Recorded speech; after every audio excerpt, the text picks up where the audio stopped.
Welcome, dear students. Come in. Everyone, please find your stations.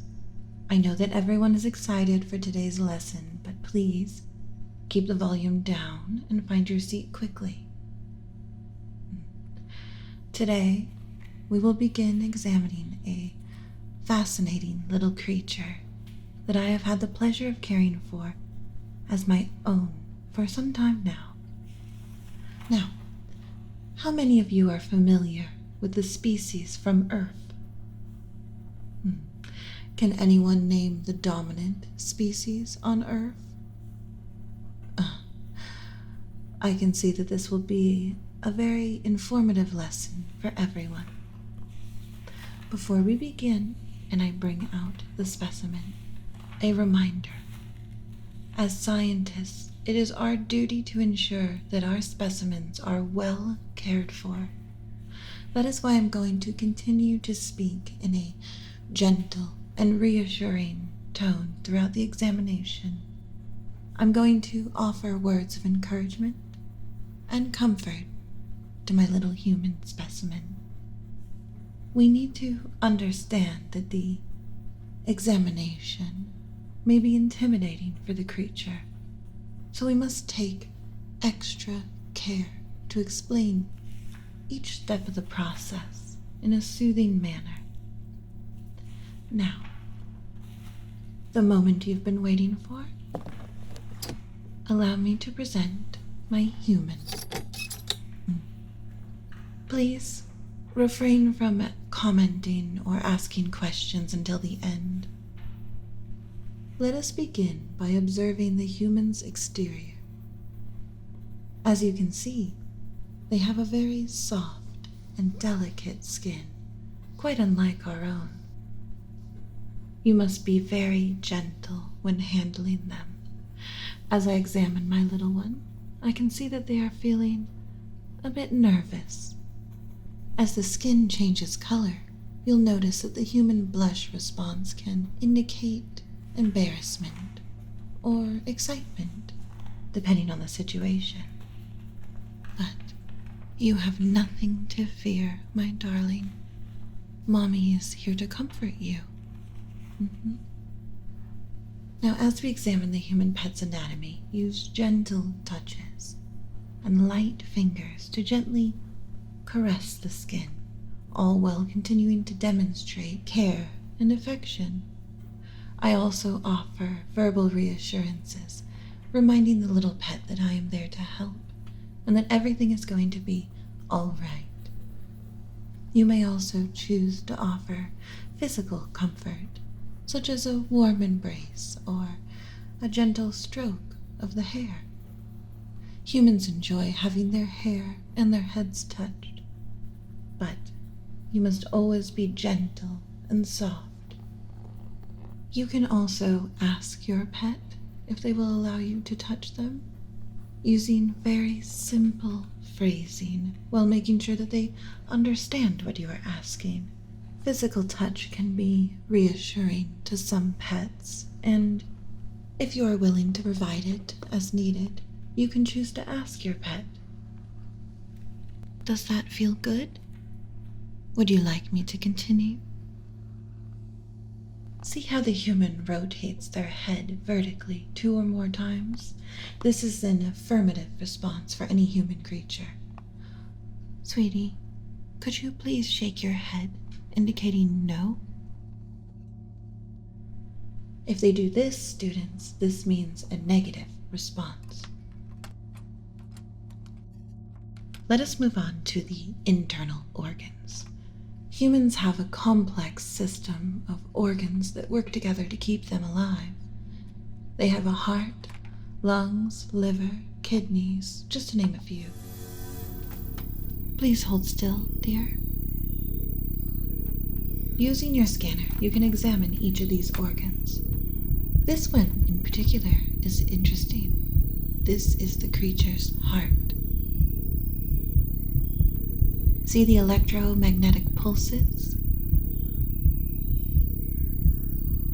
Using my scanner, I can sense my little one's anxiety increasing as the frequency of pulses increase. Humans are very protective of their internal parts.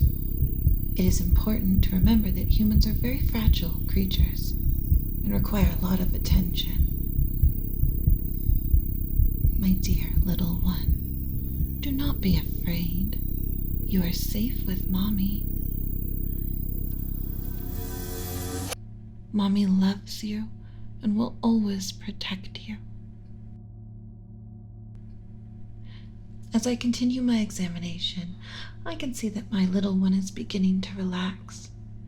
It is important to provide comfort and reassurance, as humans are often prone to stress and anxiety, which can be quite devastating on the internal structures. As we observe the human skeletal structure, we can see that it is quite different from ours. Humans have a strong but flexible framework of bones that allows them to perform motor functions and other activities. The human spinal column is especially interesting, as it allows for a great deal of mobility and flexibility. However, it also requires proper care and attention to prevent injury. My dear little one, have you been taking good care of your spinal column? Remember to sit up straight. And I want you to stretch often to keep it healthy. Oh, there. Don't worry. Mommy will help you take good care of your spinal column and all your internal parts, and I'll make sure that you stay healthy. Now, let us move on to the human brain, which is connected to the spinal column. The brain is a fascinating organ that controls all of the body's functions and activities. It is responsible for everything from thinking and feeling to speech, movement, and breathing. The brain is contained within and protected by a hard, bony structure known as the skull. As I examine my little one's skull, I can sense their anxiety beginning to rise again. But fear not, my darling. Mommy is here to comfort you. Oh, there. Just relax and let Mommy take care of you. Everything is going to be just fine.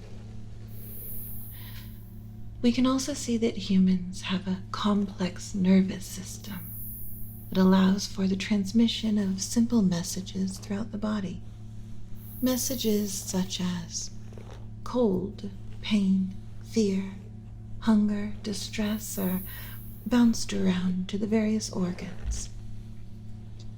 This system is essential for proper functioning and requires proper care and attention to prevent injury and disease. Have you been taking good care of your nervous system, little one? I want you to remember to rest and avoid stress as much as possible. Now, the environment built for the human is particularly important. I have perfected the specialized enclosure for my little human that is designed to keep them in optimal chemical and temperature ranges. The interior of the enclosure is designed to simulate the environment that my little pet is used to, along with soft bedding, comfortable furniture, and a variety of toys and playthings to stimulate the mind. To ensure that my little pet receives proper nutrition, I have incorporated a feeding station into the enclosure. The station is designed to provide a variety of healthy and tasty food options for my pet, along with fresh water at all times.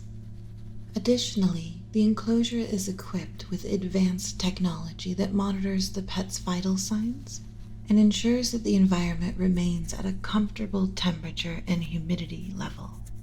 I also regularly inspect the enclosure to ensure that it is clean and well maintained. Overall, the enclosure is designed to provide the little human with a safe and comfortable and stimulating environment that promotes their physical and emotional well-being. I take great care to ensure that my pet has everything they need to thrive, and I am always willing to make modifications to the enclosure if needed. Now, is the human creature kept in isolation? No. My priority is the well-being and happiness of my little human pet, and that includes social interactions. Animal companions can be sufficient, but if I decide to look for a second human companion for my pet, I will do so with great care and consideration. First, I will research and evaluate potential candidates to ensure that they are compatible with my little pet. I may also consult with other scientists and experts to gather information and advice. Once I have identified a suitable candidate, I will arrange for them to meet with my little pet in a controlled and supervised environment. During the meeting, I will observe the interaction between the two and ensure that they are compatible and that my pet feels safe and comfortable. Now, if the meeting is successful and my little pet forms a bond with the new companion, I will take steps to gradually introduce them into my pet's environment. I will closely monitor their interactions to ensure that the transition is smooth and that my little pet continues to receive the love and care that they need. However, if the meeting is not successful, or if I feel that the potential companion is not a suitable fit for my pet, I will continue to search for a better candidate. I am dedicated to finding the best possible companion for my little one, and I will not settle for anything less than best. Now, before I return my pet to the human containment enclosure, I want to share with you an important lesson that I have learned as a scientist and a mother. As you know, I have cared for many different creatures over the years, but there have been times when I have failed to provide the proper care and attention, and they did not survive. It was a painful lesson, but one that I needed to learn, and it is a lesson that I carry with me to this day. My dear little one, you may not know this, but Mommy has had other humans before you.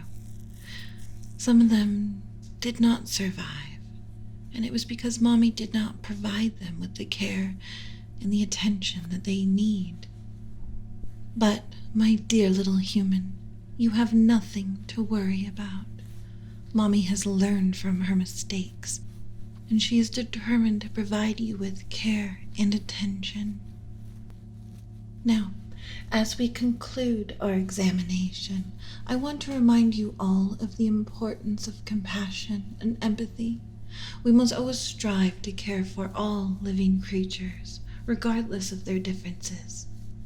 It is important to remember that all living creatures require care and attention to survive, and when we fail to provide them with that care, the consequences can be devastating. I am filled with a sense of gratitude and compassion for my little human pet. They may be different from us in so many ways, but they are also quite similar in their need for care and comfort and love. And for my little human pet, you are more than just a pet. You are a member of my family, and I will always love and care for you. Mommy will protect you. Mommy will make sure that you are healthy and happy.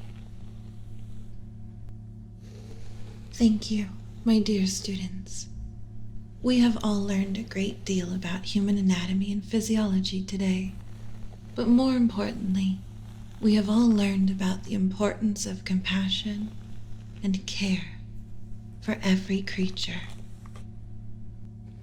Now, my little human pet, let's get you back home, my sweet baby. Mommy will always be here to care for you and to love you and to keep you safe.